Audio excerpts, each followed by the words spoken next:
The History of a Planet. By Helena Petrovna Blavatsky. Published 1887. No star, among the countless myriads that twinkle over the sidereal fields of the night sky, shines so dazzlingly as the planet Venus. Not even Sirius Sothis, the dog star, beloved by Isis. Venus is the queen among our planets, the crown jewel of our solar system. She is the inspirer of the poet, the guardian and companion of the lonely shepherd, the lovely morning and the evening star. 4. Stars teach as well as shine. Although their secrets are still untold and unrevealed to the majority of men, including astronomers, they are a beauty and a mystery, verily. But where there is a mystery, it is generally supposed that there must also be evil, says Byron. Evil, therefore, was detected by evilly disposed human fancy, even in those bright luminous eyes peeping at our wicked world through the veil of ether. Thus there came to exist slandered stars and planets as well as slandered men and women. Too often are the reputation and fortune of one man or party sacrificed for the benefit of another man or party. As on earth below, so in the heavens above, and Venus, the sister planet of our Earth. 1. Footnote 1. Venus is a second Earth, says Renaud, in Tête Seal, p. 74, so much so that were there any communication possible between the two planets, their inhabitants might take their respective Earths for the two hemispheres of the same world. They seem on the sky, like two sisters. Similar in conformation, these two worlds are also similar in the character assigned to them in the universe, was sacrificed to the ambition of our little globe to show the latter the chosen planet of the Lord. She became the scapegoat, the Azazel of the starry dome, for the sins of the earth, or rather for those of a certain class in the human family, the clergy who slandered the bright orb, in order to prove what their ambition suggested to them as the best means to reach power, and exercise it unswervingly over the superstitious and ignorant masses. This took place during the Middle Ages. And now the sin lies black at the door of Christians and their scientific inspirers, though the error was successfully raised to the lofty position of a religious dogma, as many other fictions and inventions have been. Indeed, the whole sidereal world, planets and their regents, the ancient gods of poetical paganism, the sun, the moon, the elements, and the entire host of incalculable worlds, those at least which happen to be known to the Church Fathers, shared in the same fate. They have all been slandered, all bedeviled by the insatiable desire of proving one little system of theology built on and constructed out of old pagan materials the only right and holy one, and all those which preceded or followed it utterly wrong. Sun and stars, the very air itself, we are asked to believe, became pure and redeemed from original sin and the satanic element of heathenism, only after the year 1 AD. Scholastics and scholiasts, the spirit of whom spurned laborious investigation and slow induction, had shown, to the satisfaction of infallible Church, the whole cosmos in the power of Satan, a poor compliment to God before the year of the Nativity, and Christians had to believe or be condemned. Never have subtle sophistry and casuistry shown themselves so plainly in their true light, however, as in the questions of the ex-Satanism and later redemption of various heavenly bodies. Poor beautiful Venus got worsted in that war of so-called divine proofs to a greater degree than any of her sidereal colleagues. While the history of the other 6 planets, and their gradual transformation from Greco-Aryan gods into Semitic devils, and finally into divine attributes of the 7 eyes of the Lord, is known but to the educated. That of Venus Lucifer has become a household story among even the most illiterate in Roman Catholic countries. This story shall now be told for the benefit of those who may have neglected their astral mythology.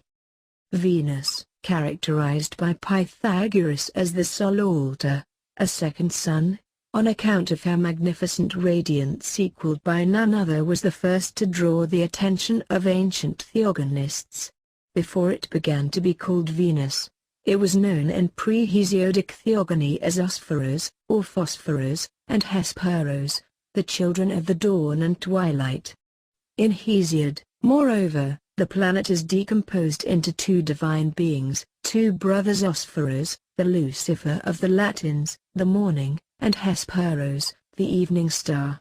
They are the children of Astroios and Os, the starry heaven and the dawn, as also of Kephilos and Os, Theag, 381, Hyg. Poet. Astron. 1142. Prela, quoted by Decam, shows Phaeton identical with Phosphorus or Lucifer, Gretsch. Mythol, 1, 365. And on the authority of Hesiod he also makes Phaeton the son of the latter two divinities Kephilos and Os. Now Phaeton or Phosphorus, the luminous morning orb, is carried away in his early youth by Aphrodite, Venus, who makes of him the night guardian of her sanctuary, Theag, 987,991. He is the beautiful morning star, vide St. John's Revelation 22:16, loved for its radiant light by the goddess of the dawn, Aurora, who, while gradually eclipsing the light of her beloved, thus seeming to carry off the star, makes it reappear on the evening horizon where it watches the gates of heaven. In early morning, Phosphorus, issuing from the waters of the ocean, raises in heaven his sacred head to announce the approach of divine light. Iliad, 23. 226, Odyss, 13. 93, Vig, Enid, 8. 589, Mythol. De la Grèce Antique: 247. He holds a torch in his hand and flies through space as he precedes the car of Aurora. In the evening he becomes Hesperos, the most splendid of the stars that shine on the celestial vault. Iliad, 22. 317. He is the father of the Hesperides, the guardians of the golden apples, together with the dragon, the beautiful genius of the flowing golden curls, sung and glorified in all the ancient epithalami, the bridal songs of the early Christians as of the pagan Greeks. He, who at the fall of the night, leads the nuptial cortege and delivers the bride into the arms of the bridegroom. Karma nuptial. See Mythol. De 1a Greece Antique. Decam. So far, there seems to be no possible rapprochement, no analogy to be discovered between this poetical personification of a star, a purely astronomical myth, and the Satanism of Christian theology. True, the close connection between the planet as Hesperos, the evening star, and the Greek Garden of Eden with its dragon and the golden apples may, with a certain stretch of imagination, suggest some painful comparisons with the third chapter of Genesis. But this is insufficient to justify the building of a theological wall of defense against paganism made up of slander and misrepresentations. But of all the Greek euhemerizations, Lucifer Osphorus is, perhaps, the most complicated. The planet has become with the Latins, Venus, or Aphrodite Anadomene, the foam-born goddess, the divine mother, and one with the Phoenician Astarte, or the Jewish Astaroth. They were all called the morning star, and the virgins of the sea, or Ma, whence Mary, the great deep, titles now given by the Roman Church to their Virgin Mary. They were all connected with the moon and the crescent, with the dragon and the planet Venus, as the mother of Christ has been made connected with all these attributes. If the Phoenician mariners carried, fixed on the prow of their ships, the image of the goddess Astarte, or Aphrodite, Venus Erycina, and looked upon the evening and the morning star as their guiding star, the eye of their goddess mother, so do the Roman Catholic sailors the same to this day. They fix a Madonna on the prows of their vessels, and the Blessed Virgin Mary is called the Virgin of the Sea. The accepted patroness of Christian sailors, their star, Stella del Mar, etc. She stands on the crescent moon. Like the old pagan goddesses, she is the queen of heaven, and the morning star just as they were. Whether this can explain anything, is left to the reader's sagacity. Meanwhile, Lucifer Venus has naught to do with darkness, and everything with light. When called Lucifer, it is the light bringer, the first radiant beam which destroys the lethal darkness of night. When named Venus, the planet star becomes the symbol of dawn, the chaste aurora. Professor Max Muller rightly conjectures that Aphrodite, born of the sea, is a personification of the dawn of day, and the most lovely of all the sights in nature. Science of language. 4. Before her naturalization by the Greeks, Aphrodite was nature personified, the life and light of the pagan world, as proven in the beautiful invocation to Venus by Lucretius, quoted by Duchamp. She is divine nature in her entirety, Aditi Prakriti before she becomes Lakshmi. She is that nature before whose majestic and fair face, the winds fly away, the quieted sky pours torrents of light, and the sea waves smile. Lucretius. When referred to as the Syrian goddess Astarte, the Astaroth of Hierapolis, the radiant planet was personified as a majestic woman, holding in one outstretched hand a torch, in the other, a crooked staff in the form of a cross. Vide Lucian's De Diosuri, and Cicero's De Nat. Deorum, 3 circa 23. Finally, the planet is represented astronomically, as a globe poised above the cross, a symbol no devil would like to associate with, while the planet Earth is a globe with a cross over it. But then, these crosses are not the symbols of Christianity, but the Egyptian crux ansata, the attribute of Isis, who is Venus, and Aphrodite, nature, also, or the planet. The fact that the Earth has the crux ansata reversed, having a great occult significance upon which there is no necessity of entering at present. Now what says the Church, and how does it explain the dreadful association? The Church believes in the devil, of course, and could not afford to lose him. The devil is the chief pillar of the Church, confesses unblushingly an advocate too. Footnote 2. Thus saith des musques mos et pratiques des demons. P. X, and he is corroborated in this by Cardinal of Ventura. The devil, he says, is one of the great personages whose life is closely allied to that of the Church, and without him, the fall of man could not have taken place. If it were not for him, the devil, the Savior, the Redeemer, the crucified would be but the most ridiculous of supernumeraries, and the cross an insult to good sense. And if so, then we should feel thankful to the poor devil, of the Ecclesia Militans. All the Alexandrian Gnostics speak to us of the fall of the Aeons and their pleroma, and all attribute that fault to the desire to know, writes another volunteer in the same army, slandering the Gnostics as usual and identifying the desire to know or occultism, magic, with Satanism. 3, footnote 3. De Merville. No devil, no Christ, he exclaims, and then, forthwith, he quotes from Schlegel's Philosophy de l'Historia to show that the 7 rectors, planets, of Pymander, commissioned by God to contain the phenomenal world in their 7 circles, lost in love with their own beauty. 4, footnote 4. This is only another version of Narcissus, the Greek victim of his own fair looks, came to admire themselves with such intensity that owing to this proud self-adulation they finally fell. Perversity having thus found its way amongst the angels, the most beautiful creature of God revolted against its maker. That creature is in theological fancy Venus Lucifer, or rather the informing spirit or regent of that planet. This teaching is based on the following speculation.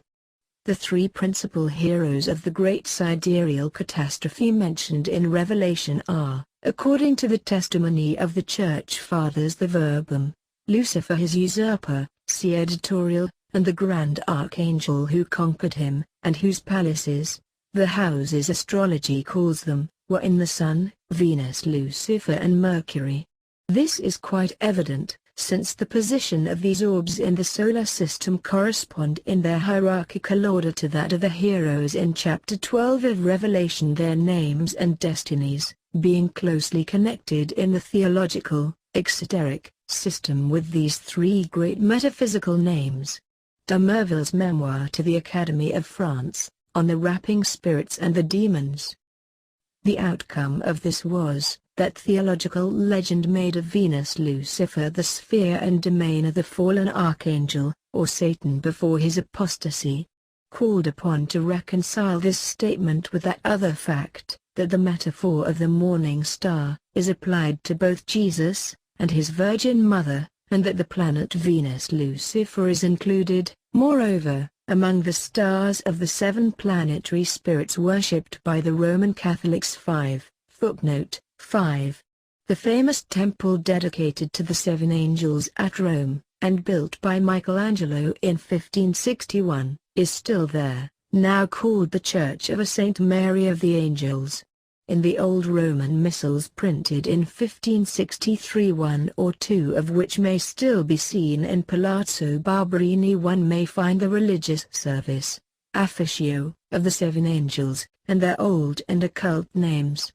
That the angels are the pagan rectors, under different names, the Jewish having replaced the Greek and Latin names of the 7 planets, is proven by what Pope Pius V said in his bull to the Spanish clergy, permitting and encouraging the worship of the said 7 spirits of the stars. One cannot exalt too much these 7 rectors of the world, figured by the 7 planets, as it is consoling to our century to witness by the grace of God the cult of these 7 ardent lights, and of these 7 stars reassuming all its luster in the Christian Republic. Les Sept Esprits et l'Histoire idol culte, de Merville's second memoir addressed to the Academy. Volume 2. p. 358, under new names, the defenders of the Latin dogmas and beliefs answer as follows: Lucifer, the jealous neighbor of the Sun, Christ, said to himself in his great pride, I will rise as high as he. He was thwarted in his design by Mercury, though the brightness of the latter, who is Saint Michael, was as much lost in the blazing fires of the great solar orb as his own was, and though, like Lucifer, Mercury is only the assessor, and the guard of honor to the Sunday, Ibid. Guards of dishonor now rather, if the teachings of theological Christianity were true. But here comes in the cloven foot of the Jesuit, the ardent defender of Roman Catholic demonolatry and of the worship of the 7 planetary spirits. At the same time, pretends great wonder at the coincidences between old pagan and Christian legends, between the fable about Mercury and Venus, and the historical truths told of Saint Michael the angel of the face, the terrestrial double, or fear of Christ. He points them out saying, like Mercury, the archangel Michael, is the friend of the Sun, his Mitra, perhaps, for Michael is a psychopompic genius, one who leads the separated souls to their appointed abodes, and like Mitra, he is the well-known adversary of the demons. This is demonstrated by the Book of the Nabateans recently discovered, by Coulson, in which the Zoroastrian Mitra is called the grand enemy of the planet Venus. 6. Footnote 6. Herodotus showing the identity of Mitra and Venus. The sentence in the Nabatean agriculture is evidently misunderstood. Ibid p. 160. There is something in this. A candid confession, for once, of perfect identity of celestial personages and of borrowing from every pagan source. It is curious, if unblushing. While in the oldest Mazdian allegories, Mitra conquers the planet Venus, in Christian tradition Michael defeats Lucifer, and both receive, as war spoils, the planet of the vanquished deity. Mitra, says Dolina, possessed, in days of old, the star of Mercury, placed between the Sun and the Moon, but he was given the planet of the conquered, and ever since his victory he is identified with Venus. Judaism and Paganism, Volume 2, p. 109. French trans. In the Christian tradition, adds the learned Marquis, Saint Michael is apportioned in heaven the throne and the palace of the foe he has vanquished. Moreover, like Mercury, during the palmy days of paganism, which made sacred to this demon god all the promontories of the earth, the archangel is the patron of the same in our religion. This means, if it does mean anything, that now, at any rate, Lucifer Venus is a sacred planet, and no synonym of Satan, since Saint Michael has become his legal heir. The above remarks conclude with this cool reflection. It is evident that paganism has utilized beforehand, and most marvelously, all the features and characteristics of the Prince of the Face of the Lord, Michael, in applying them to that Mercury, to the Egyptian Hermes Anubis, and the Hermes Christos of the Gnostics. Each of these was represented as the first among the divine counselors, and the god nearest to the Son, Quisat Deus. Translation, who is like God. Dnepropetrovsk. Which title, with all its attributes, became that of Michael. The good fathers, the master masons of the temple of church Christianity, knew indeed how to utilize pagan material for their new dogmas. The fact is, that it is sufficient to examine certain Egyptian cartouches, pointed out by Rossellini, Egypt, Volume 1, p. 289, to find Mercury, the double of Sirius in our solar system, as Sothis, preceded by the words Sol and Solis custode, sostegnandi dominanti, e forte grande vigilanti, watchman of the sun, sustainer of dominions, and the strongest of all the vigilance. All these titles and attributes are now those of the Archangel Michael, who has inherited them from the demons of paganism. Moreover, travelers in Rome may testify to the wonderful presence in the statue of Mitra, at the Vatican, of the best-known Christian symbols. Mystics boast of it. They find in his lion's head, and the eagle's wings, those of the courageous seraph, the master of space, Michael, in his caduceus, the spear, in the two serpents coiled round the body, the struggle of the good and bad principles, and especially in the two keys which the said Mitra holds, like Saint Peter, the keys with which this seraph patron of the latter opens and shuts the gates of heaven. Astra cludit et recludit. Mem. p. 162. To sum up, the aforesaid shows that the theological romance of Lucifer was built upon the various myths and allegories of the pagan world, and that it is no revealed dogma, but simply one invented to uphold superstition. Mercury being one of the sun's assessors, or the cynocephaly of the Egyptians and the watchdogs of the sun, literally. The other was Osphorus, the most brilliant of the planets, Chi Minor Ibris, the early rising, or the Greek. p. 374. It was identical with the Amun-Ra, the light-bearer of Egypt, and called by all nations the second-born of light, the first being Mercury, the beginning of his, the sun's, ways of wisdom, the Archangel Michael being also referred to as the Principium Virum Domini. Thus a purely astronomical personification, built upon an occult meaning which no one has hitherto seemed to unriddle outside the Eastern wisdom, has now become a dogma, part and parcel of Christian revelation. A clumsy transference of characters is unequal to the task of making thinking people accept in one and the same Trinitarian group, the Word or Jesus, God and Michael, with the Virgin occasionally to complete it, on the one hand, and Mitra, Satan and Apollo Abaddon on the other, the whole at the whim and pleasure of Roman Catholic scholiasts. If Mercury and Venus, Lucifer, are, astronomically in their revolution around the sun, the symbols of God the Father, the Son, and of their vicar, Michael, the dragon conqueror, in Christian legend, why should they when called Apollo Abaddon, the king of the abyss, Lucifer, Satan, or Venus become forthwith devils and demons? If we are told that the conqueror, or Mercury's son, Or again Saint Michael of the Revelation, was given the spoils of the conquered angel, namely, his planet. Why should opprobrium be any longer attached to a constellation so purified? Lucifer is now the angel of the face of the Lord. 7. Footnote 7. Both in biblical and pagan theologies, says de Merville, the sun has its god, its defender, and its sacrilegious usurper, in other words, its ormuzd, its planet Mercury, Mitra, and its Lucifer, Venus, or Ahriman, taken away from its ancient master, and now given to its conqueror. p. 164. Therefore, Lucifer Venus is quite holy now, because that face is mirrored in it. We think rather, because the sun is reflecting his beams in Mercury 7 times more than it does on our Earth, and twice more in Lucifer Venus, the Christian symbol proving again its astronomical origin. But whether from the astronomical, mystical or symbological aspect, Lucifer is as good as any other planet.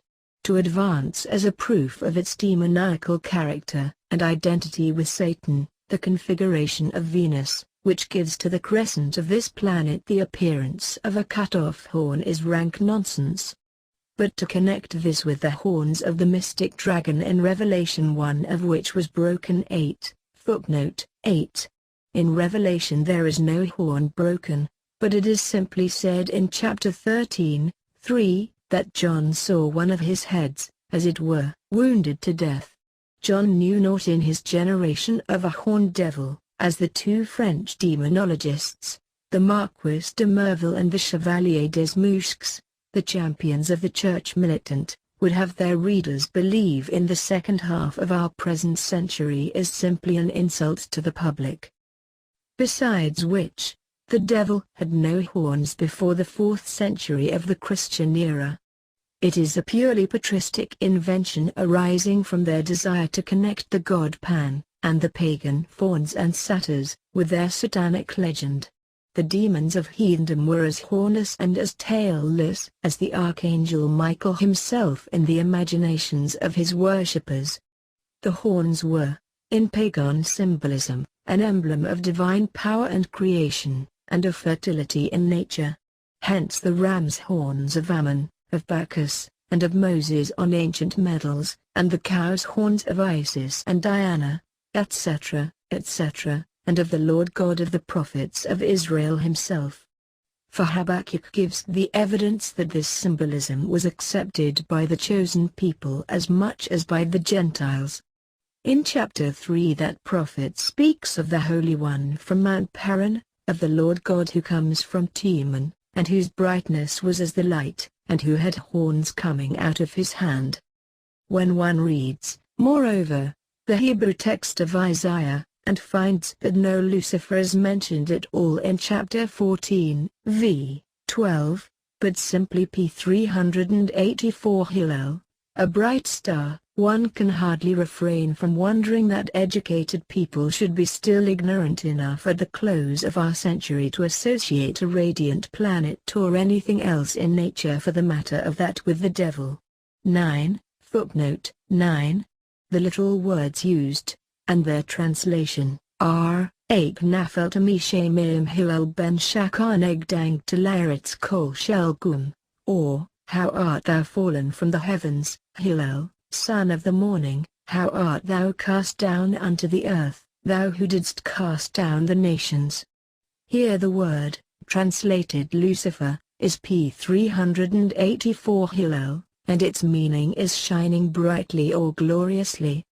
It is very true also, that by a pun to which Hebrew words lend themselves so easily, the verb Hillel may be made to mean to howl. Hence, by an easy derivation, Hillel may be constructed into howler, or a devil. A creature, however, one hears rarely, if ever, howling, in his lexicon. Art. P385 F9b Parkhurst says, the Syriac translation of this passage renders it P385 F9c howl, and even Jerome observes that it literally means to howl. Michaelis translates it, howl, son of the morning. But at this rate, Hillel, the great Jewish sage and reformer, might also be called a howler, and connected with the devil.